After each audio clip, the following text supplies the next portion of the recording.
Mas, menino, se olhando no espelho, o que tu tá se olhando, Capitu? Tem Capitu. Eita, que menina linda que eu tô vendo ali no espelho. Por que tá assim se olhando no espelho, Capitu? E mamãe, é muito bonita. Ô, pessoal, nem pude dar atenção pra vocês que eu tô olhando aqui a loucura da Capitu se olhando no espelho, ajeita o cabelo, sorri, toda orgulhosa de si. O que é, mamãe? Tu tá se descobrindo? Tu tá vendo outra Capitu? Ai, agora tá bonito demais. A mamãe tem duas Capitu. Essa daqui do espelho e essa outra... que a mamãe pode pegar, pode beijar, pode abraçar. Legal, né, Capitu? Tá se olhando no espelho? Por que será, hein? Será que a Clarissa também tem esse costume de se olhar no espelho? Eu não duvido nada, porque a Clarissa é muito, assim, autoconfiante, não é? Então, tem uma autoestima muito elevada. Sabe lá se a Capitu não tá assim se olhando no espelho, querendo dar um spoiler pra gente do que a gente vai ler hoje nesse capítulo novo? Então vamos lá? Capitu veio aqui com o bebezinho dela. Olha o bebê da Capitu, o nenenzinho da Capitu, que é o papagaiozinho que ela ganhou. Então ela veio aqui hoje com o papagaiozinho pra mostrar pra gente. Fica aqui, né, Capitu? Com o seu papagaiozinho, enquanto a mamãe vai ler o capítulo do dia, tá certo, meu amor? Tá bonita que só, né? Que é o quê? Que é o espelho? O Capitu quer o espelho, minha gente. Deixa eu entregar o espelho pra Capitu, que aí ela fica se olhando e ela se sente melhor com isso, né, Capitu? Pronto. Tá aqui a Capitu, o espelho da Capitu e o papagaio da Capitu. Vamos lá? Ver o que é que tem pra gente hoje?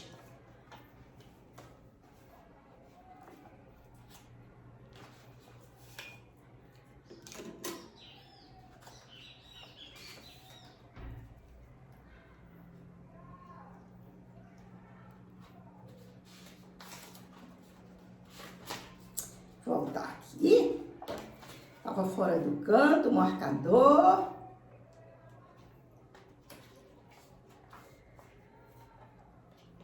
Pronto. Então vamos lá, Capitu, vamos botar aqui, senão não vai dar pra eu segurar, tá certo? Capítulo 4 de Clarissa. Olha o louco, onde que está? Eu vou fazer uma leitura corrida, porque o capítulo é um pouco grandinho, senão vai ficar super grande. Então vamos lá. Clarissa contempla a menina contente que está no fundo do espelho, tão contente que nem pode deixar de sorrir. E por quê? Ora, a vida é tão boa, o sol salta pela janela como um companheiro brincalhão e põe as cores do arco-íris nas facetas do espelho. Lá fora, os jardins estão floridos. Mamãe escreveu dizendo que tudo na fazenda vai bem. A vaca Brasina, a querida da Clarissa, continua gorda, dando muito leite. Primo Vasco parece que está criando juízo. O Romeu ronrona pelos cantos, negaciando os camundongos. Papai melhorou da asma, mas a pessegada, nunca tudo é perfeito. Infelizmente queimou no tacho, de modo que não saiu gostosa como a do mês passado. Enfim, como todos vão com saúde, graças a Deus, o caso da pessegada não tem importância. O sorriso de Clarissa se alarga. O da menina do fundo do espelho também. Passa a mão pelo rosto. Bonita? Sim, já lhe disseram. Não diretamente, mas ela ouviu, percebeu, adivinhou. Foi na rua, num domingo, ia para a missa, contente, cantarolando baixinho, com vontade de pular. Levava um vestido branco estampado com florezinhas amarelas e azuis. A uma esquina estavam dois rapazes. Quando ela passou, cochicharam, arregalaram os olhos e examinaram-na de cima a baixo. Santo Deus, que sensação esquisita! Nem agradável, nem desagradáveis. Esquisita, de frio e de calor, ao mesmo tempo, de vergonha e de contentamento. Ficou até desajeitada, trocou as pernas, perdeu o compasso da marcha, baixando os olhos, fingiu que procurava alguma coisa entre as páginas do livro de reza. E sem levantar a cabeça, passou pelos rapazes. Ia tonta, mas pareceu que um deles dizia baixinho uma palavra encantada de que ela só pôde ouvir com clareza as últimas sílabas. Nita. Nita. Não havia a menor dúvida. Bonita. Bonita. Um moço tinha dito aquilo. Ela ouvira. Bonita. A menina do espelho está achando tudo muito engraçado. Dentro do pouco tempo, tudo vai mudar. Mamãe já prometeu em carta.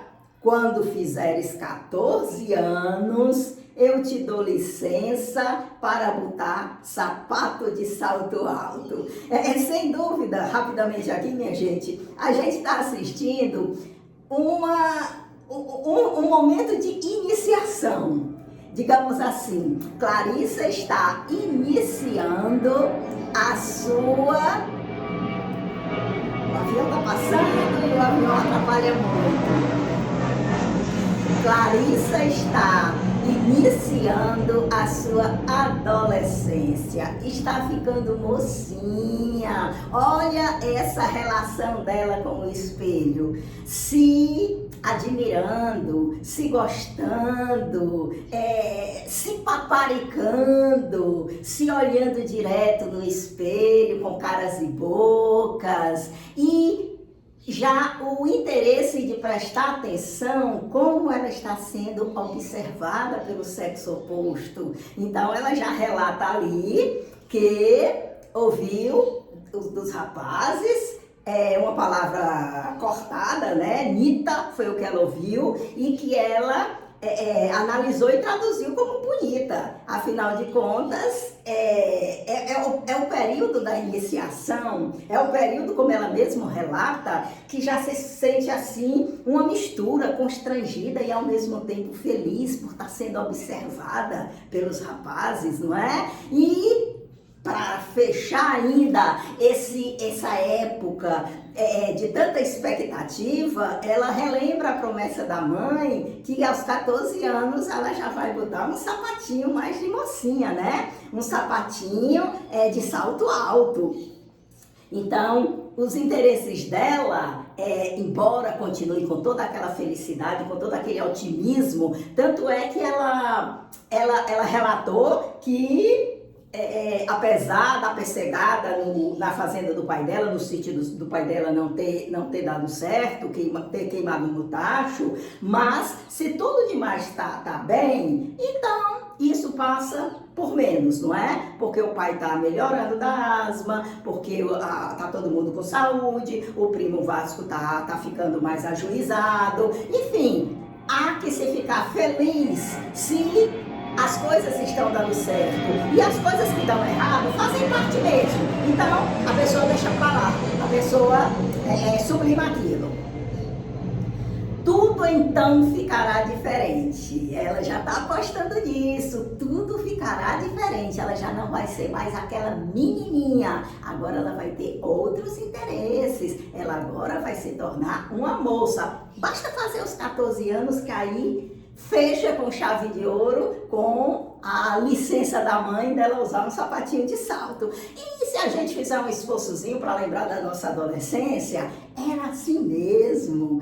O se olhar no espelho, o ficar curiosa se ia ser ou não observada, querer vestir uma roupinha que fosse um pouco mais assim, madura, mais especial, mais apropriada para uma mocinha, não fosse uma roupa assim de um modelo tão infantil. Tudo isso faz parte, de fato, da adolescência da gente e entrar para esse mundo, mesmo aquelas coisinhas ruins, antipáticas, que era chegar perto de um menino e ficar todo se tremendo, e ficar sem jeito, e ficar tropeçando sem saber o que dizer. E tudo isso foi uma etapa que passou pela vida de todo mundo, porque tanto era uma coisa que vinha de dentro para fora, com o funcionamento dos hormônios, quanto vinha de fora para dentro, que é de fato o olhar social de que vamos procurar nosso parceiro, vamos procurar alguém que já é época de paquerar, época de namorar, enfim. Então,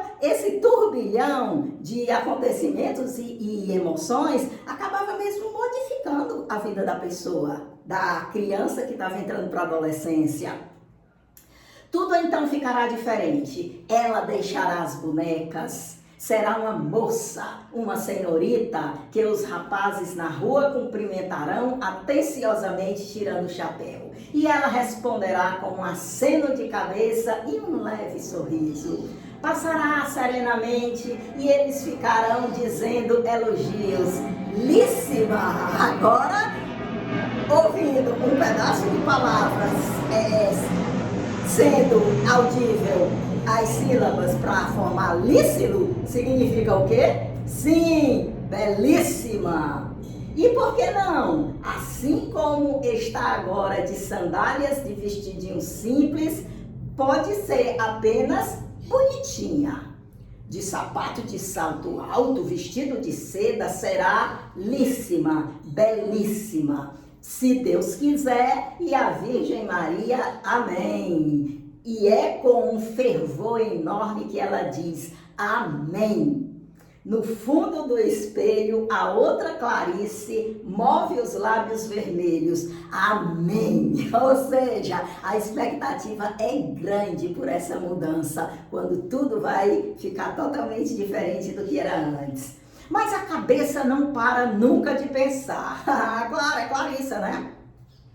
Ideias tão esquisitas. Pensando bem, é uma coisa muito engraçada o espelho. A gente, que é uma, fica duas. O que eu faço, o outro eu imita. E se na vida existisse duas pessoas assim, bem iguais, bem parecidas? Impossível, impossível. Talvez. Ela conhece duas gêmeas parecidíssimas, a Lia e a Léa. Não é possível diferenciar uma da outra, iguaizinhas. Estão também no colégio, vão sempre vestidas do mesmo jeito. Geralmente é um vestidinho de xadrez preto e branco, meias pretas, estão de meio luto por causa da morte de uma tia. Não há quem possa dizer com certeza, essa é a Lia e aquela é a Léa. Ninguém pode. Com ela, Clarissa, aconteceu um dia uma coisa engraçadíssima. Foi no corredor da escola. Uma das gêmeas, muito implicante, lhe botou a língua. Uma língua cor-de-rosa com manchas esbranquiçadas que se espichou para fora da boca larga. Clarissa pensou, tu me pagas, mal educada. Foi procurar a professora. Professora, a Lia ou a Léa me botou a língua no corredor. Dona Amélia, professora do 5º ano, olhou para Clarissa. Seus óculos fuzilaram ferozmente. Cada uma das lentes finas refletia uma janelinha iluminada. Mas, no fim de contas, quem foi que lhe botou a língua no corredor? A Lia ou a Léa? Clarissa embatucou. Não sabia se a língua era da Lia ou da Léa. Achava até que isso não tinha importância. Esperava que a professora castigasse as duas pela dúvida. Vamos, insistiu a mestra, sacudindo a cabeça. As janelinhas luminosas dançaram nos vidros dos óculos. E o crime ficou sem castigo, porque não foi possível dizer com firmeza se tinha sido a Lia ou a Léa. Oh, mas tudo aquilo aconteceu já havia mais de um ano em Jacarecanga. Clarissa era uma pirralha. Naquele tempo ainda gostava de fazer queixa. Era bobinha, não compreendia as coisas. Agora está diferente. E mesmo a Lia e a Léa já ficaram para trás, repetindo o 5º ano.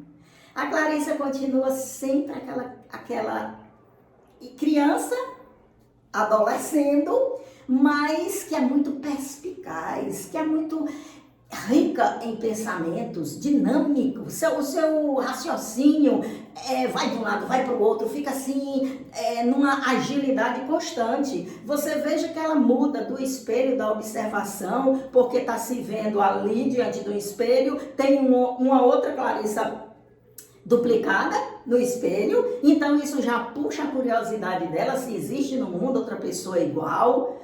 Se não existir, mas pelo menos existe os gêmeos, aí os gêmeos ela já começa a se lembrar do fato que ocorreu com aquelas 2 gêmeas que estudavam com ela, a Lia e a Léa, e assim ela vai passando de um assunto para o outro e não para por aí não. Mas, pensando bem mesmo, não há no mundo 2 pessoas bem iguais. Só quando são gêmeas. Ou quando são aquela outra coisa que se chama... Como é que se diz quando 2 pessoas são coladas? Coladas? Coladas uma na outra. Hidrófobos? Qual?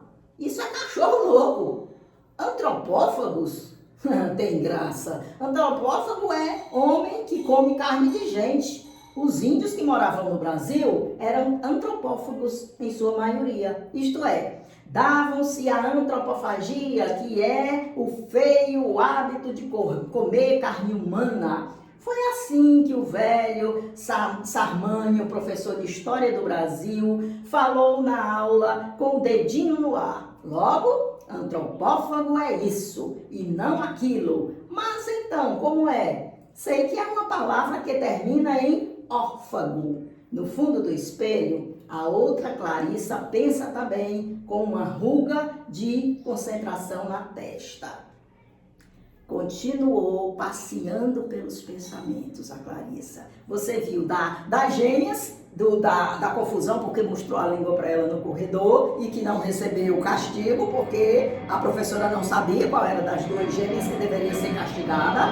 Ela já pula para, como se chama, aquelas pessoas que são iguais, aí ela começa a misturar os termos, mas imediatamente ela lembra e começa a dar definição. No que ela dá definição, ela já se lembra do professor de história que ensinou sobre os antropófagos, e assim a Clarissa sai saltitando de assunto para assunto.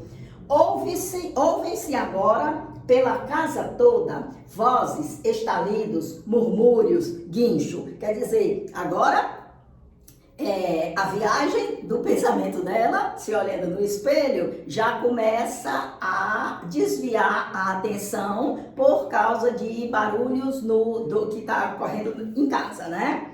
A vozinha aguda do papagaio corta o ar. Ela é dispersa daquele pensamento dela por causa do papagaio que grita: Clarissa! Olha aqui! Clarissa! Tá bom, mamãe? Seu papagaiozinho pode gritar Clarissa? Clarissa! Olha ele aqui! Clarissa! Olha aqui o meu outro lindo que tá aqui como que abandonadinho. A mãe não abandona não, mamãe. Não abandona não. É um mandarim. Esse é mandarim. Esse é mandarim, esse é mandarim. Todo mundo aqui é mandarim. O nome do papagaio lá na pensão da Clarissa. Ela sorri, até o papagaio sabe seu nome. Aí vamos ver, né? O papagaio chama Clarissa e ela já vai desenvolver uma teoria com o nome dela chamado pelo papagaio. Foi uma das poucas palavras que conseguiu aprender. Aquele papagaio verde e encarnado não diz outra coisa. Também, todo dia, ouve-se aquele nome. Se os nomes se gastassem, o dela estaria gasto. Clarissa, está na hora de ir para o colégio. Clarissa, vem para dentro. Clarissa, sai do sol. Clarissa, sai da chuva. Clarissa, vai estudar. De tanto ouvir o nome, o papagaio aprendeu. Do andar superior vem uma voz molenga, sincopada e irregular. Quer dizer, quando o papagaio chama pelo nome dela, ela já expõe a teoria que se o nome se desgastasse, o dela estaria bem gastosinho, né? Porque o tempo todinho ela sendo solicitada, isso, aquilo outro, estudar, sair do sol, etc. Aí nisso, de novo, o pensamento dela vai interrompido porque uma voz vem lá do andar superior. Quem te inventou, meu pancadão, teve uma consagração. Alguém está cantando, né? Clarissa escuta. É a voz do Nestor, que deve estar no banho, vive cantando. Um vagabundo, diz tio Couto, que nunca consegue fazer seus preparatórios. Preparatórios é um tipo de curso, né? Que a pessoa faz para ir passando de ano. Porque mulata, tu não és deste planeta. Continua cantando o Nestor. Voz de gente ordinária, reflete Clarissa. Olha, já começa agora a criticar o Nestor, não é? Contanto que o pensamento esteja sempre numa constante movimentação de um momento para o outro, de uma hora para outra, de assunto para assunto. Mulata, um rapaz branco de uma boa família, falando em mulatas, cantando essas canções reles. Mulata é a Belmira, que namora um guarda civil e diz nomes feios. Nem sei como é que tia Eufrazina ainda não despachou essa desaforada. Agora o canto cessou. Nestor bufa, solta gritos agudos, assobia. De certo, a água está fria. Fria? Não é possível. Fresca? Isso sim. Tamanho homem gritando por causa de uma ducha de água fresca. Outra vez a voz, agora clara. Mulata, eu quero o teu amor. O Nestor continua cantando e a Clarissa criticou até ele estar dando gritinhos por conta da água fria. Admiradora como ela é da natureza, ela não considera água fria, ela considera água fresca. É sempre uma coisa agradável. E fria dá até assim ojeriza, né? A gente pensar. E fresca já é uma outra conotação de uma coisa muito boa, muito relaxante. Bobo, o amor de Belmira é do guarda civil. Ela aqui criticando porque considera que o Nestor está cantando para a Belmira, não é? E está aqui chamando a atenção de que a Belmira tem olhos para o namorado dela, né? O guarda civil. Vem da varanda um barulho de pratos que se chocam, de talheres e copos que tilintam. Chega até as narinas de Clarissa um cheiro bom de carne assada. A Clarissa tem uma queda muito grande para o bem, para as coisas boas, não é? Porque ela só chama atenção a ela isso. Talvez seja ainda a infância puxando muito essa menina para as coisas mais amenas da vida, não é? Agora, o penetrar na adolescência já vai começar a despertá-la também para outras coisas da vida nem tão agradáveis assim, não é? Mas a gente vai ver quando chegar o momento. A voz de Nestor fica mais forte. O amor é uma coisinha boa, parece à toa, mas é muito boa. Vai se sumindo aos poucos até desaparecer a voz. Levanta, homem, que coisa horrorosa! Já são meio-dia. É a voz de tia Eufrazina. Está acordando o marido. O tio Couto parece um príncipe. Ainda não arranjou emprego. Passa o dia inteiro tomando mate e chimarrão e conversando fiado com o major. Às vezes, inventa um trabalho no pátio ou no jardim. Podar uma roseira, plantar uma flor, consertar o galinheiro. Quando lhe perguntam, então, seu Couto, já conseguiu colocação? Ele responde sempre, não, mas estou muito esperançoso. Fulano vai botar pistolão para o secretário do interior. Com voz grossa e imperiosa, tia Eufrazina insiste. Levanta, Couto, já são meio-dia. Clarissa acha engraçado aquele já são. Também a coitada da tia nunca esteve em escola. A verdade é que ela é quem dirige a pensão, quem trabalha para o marido. O tio Couto estudou, mas no fim de contas não arranjou nada. Um nulo. Quem costuma dizer isso é a própria titia. És um nulo. Olha, aqui já está a atenção voltada para o tio Couto, o marido da tia Eufrazina, que é quem dirige a pensão. Mulher forte, a gente já viu, não é? Dirigir a pensão, e dirigir a pensão é um trabalho monstruoso. Você está lidando com várias pessoas ali, você tem muita coisa a ser resolvida, da torneira pingando até pagar a luz, a energia, até tomar conta da higiene da cozinha, colocar tudo funcionando em dia, ainda mais acompanhar, educar a Clarice, ter a responsabilidade da Clarice nas mãos dela, é muita coisa. Então, a tia Eufrazina é uma mulher muito forte. Em contrapartida, o tio Couto, meu Deus, não trabalha, e é porque é estudado, né? Como acabou de frisar aqui. Mas ele não arranja trabalho, aqui e acolá ele conserta uma coisa mesmo na própria pensão. E dá trabalho até para ajudar a tia Eufrazina, né? Como a gente vai ver que ela, uma hora que ela reclama, porque pediu a ele um favor e ele terminou esquecendo. Então, por conta disso, a tia Eufrazina costuma dizer que ele é um nulo.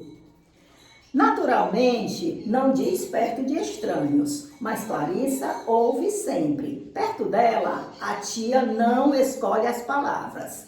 O papagaio torna a gritar. Clarissa! Clarissa! Clarissa! Segura o papagaio aqui com a outra mão agora, né, Catu? As duas Clarissas se entreolham numa longa e apaixonada contemplação mútua. A Clarissa está adorando fazer todas essas reflexões na frente do espelho, na frente desse outro eu, não é? Ó, vamos ver, espelho meu, vamos ver essa menina linda que está aqui do meu lado. Espelho, espelho meu, tem alguém mais bela do que eu? Tem! A Capitu! Olha aí, meu mano, o espelho disse que você é linda!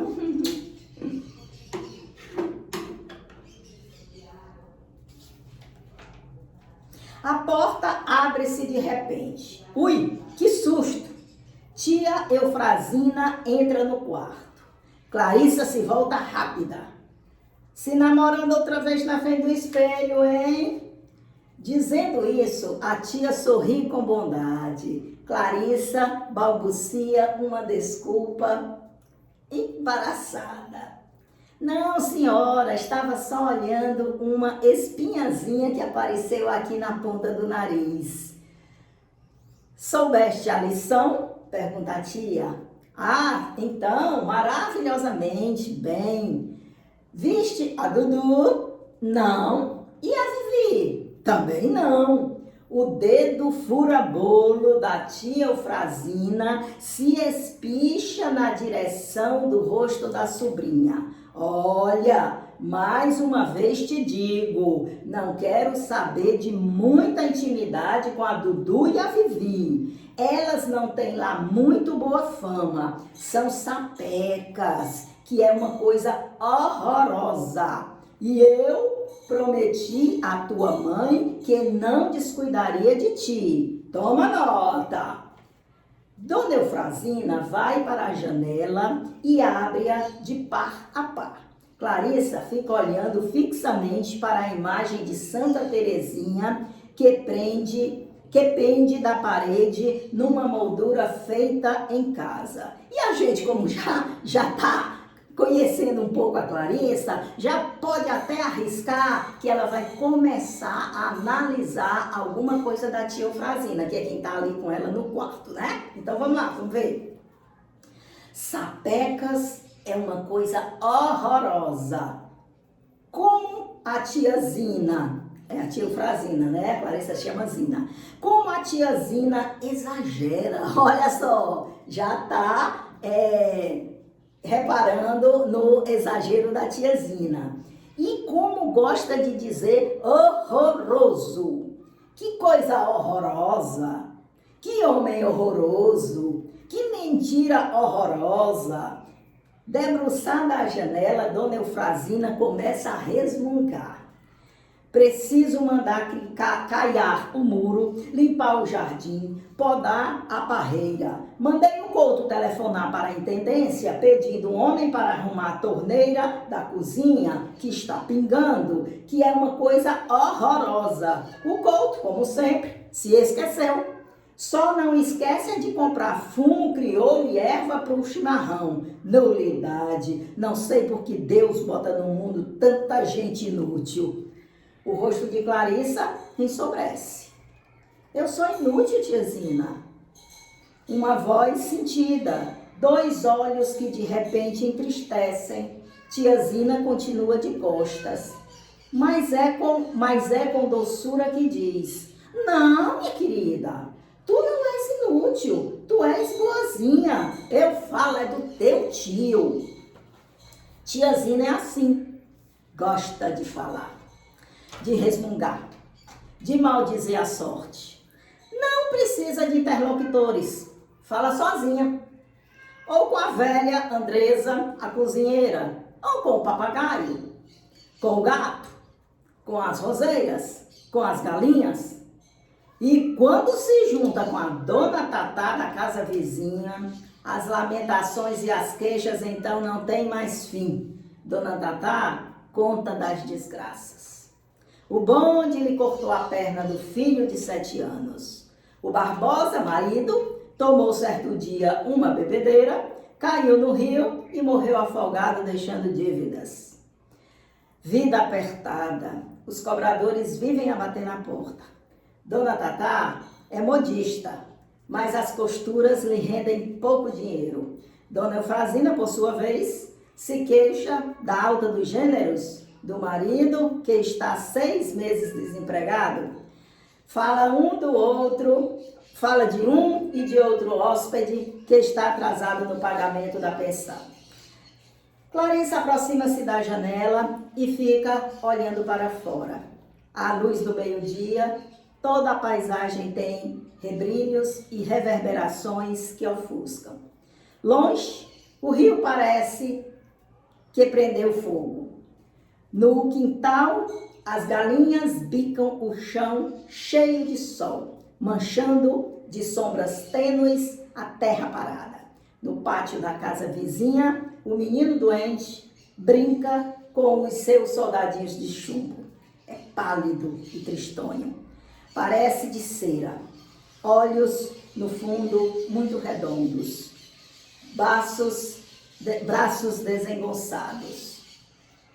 Tonico não tem amigos. A mãe nem sempre lhe pode fazer companhia e o pequeno fica por muitas horas no pátio tomando sol, movimentando os seus soldados, imaginando batalhas e paradas fantásticas. Às vezes Tonico fica a olhar com olhos compridos e ansiosos os aviões passarem. Tonico gosta dos aviões, gosta de soldados, gosta de histórias de guerra. Tinha vontade de ser militar quando ficasse grande. Quando na rua desfilam batalhões ao som de clarins e tambores, o menino doente fica tomado de um frenesi, agita-se, olhos momentaneamente brilhantes, sacode os braços ao ritmo da charanga, faz um esforço desesperado para se levantar e, por fim, impotente, põe-se a golpear com os punhos fechados a guarda de sua cadeira de rodas numa raiva histérica. O som dos clarins e dos tambores perde-se ao longe. O batalhão passa. O menino doente se acalma. Seu rosto retorna à antiga imobilidade. Os olhos, de novo, caem na sombra, morrem. Aqui, a tia Eufrazina estava reclamando no quarto, perto da Clarissa, né? Primeiro reclamando do tio Couto, que estava dormindo até tarde, que já era meio-dia. Inclusive ela falou errado, ela disse são meio-dia, e a Clarissa ficou pensando nesse são meio-dia ao invés de é meio-dia, mas aí imediatamente já lembra que a tia não pôde estudar, mas em compensação a tia trabalhava muito ali naquela pensão, não é?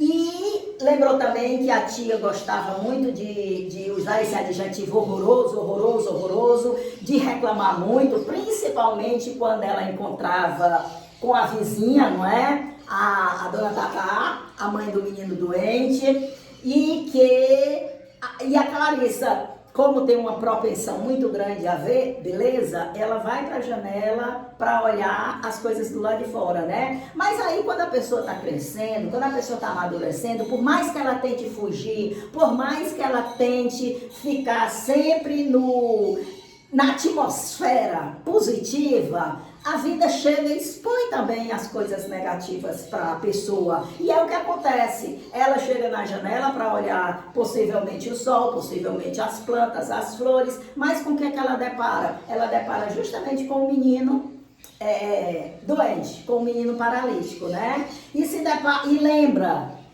dele quando passa por lá. Ele queria ser soldado, ele gosta muito dos soldadinhos de chumbo dele, com quem ele brinca geralmente só porque a mãe não pode estar à disposição dele sempre, e que quando passam por lá os militares, ele fica louco, ele fica olhando, ele fica assim em transe, até tentar se levantar da cadeira, ele tenta, mas depois que passa, como que quando ele cai em si, aí ele tem uma raiva histérica. Quer dizer, querendo ou não, ela vai também se sentir atingida por isso. Afinal de contas, com a adolescência, vai indo embora aquele mundo exclusivamente de sonhos, não é? Já começa a se turvar dessa realidade, muitas vezes tão dura, tão fria, principalmente para certas pessoas, não é? Alguns sofrem, mas outros sofrem muito, muito mais, não é? E então, quando se juntam sofredores sob o mesmo teto, aí aquilo fica multiplicado, não é? Como é o caso, o menino é doente e a mãe dele, a dona Tatá, vive numa situação muito difícil, né? Ela é modista, ela ganha pouco como costureira, e mais o filho assim doente, quer dizer, tá tudo contribuindo para o clima pesar mais, né? A atmosfera, o ambiente ficar pior do que o que já é, porque é como se não tivesse havendo nem uma réstia de esperança para aquela situação. Clarissa tem uma pena infinita do seu pobre vizinho mutilado. Meu Deus, reflete ela, como é que o Senhor permite essas coisas? Como é?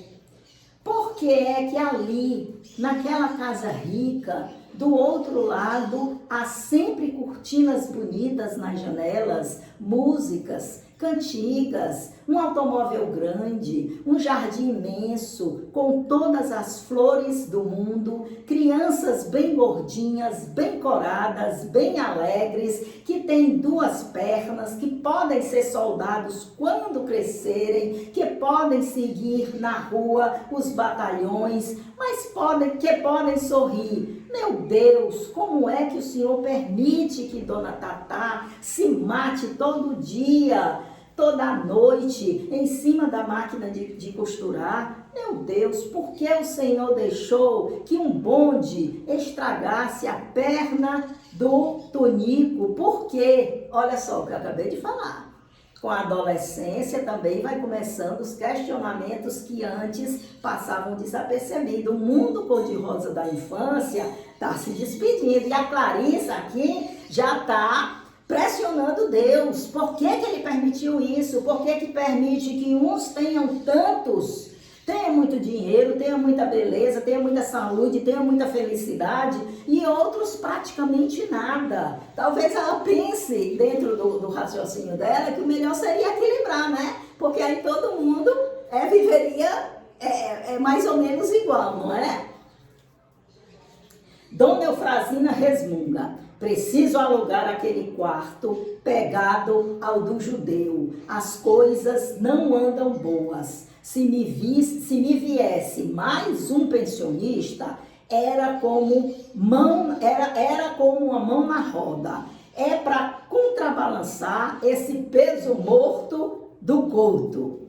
Clarissa mal a escuta. Não enxerga a paisagem, nem as rosas e nem as margaridas, nem o céu, nem o rio, nem as árvores. Dentro da paisagem, agora, para ela, só existe o menino doente da casa pobre. O menino doente que nunca poderá realizar o seu sonho. O menino doente da cadeirinha de rodas, dos soldadinhos de chumbo, do olhar tristonho.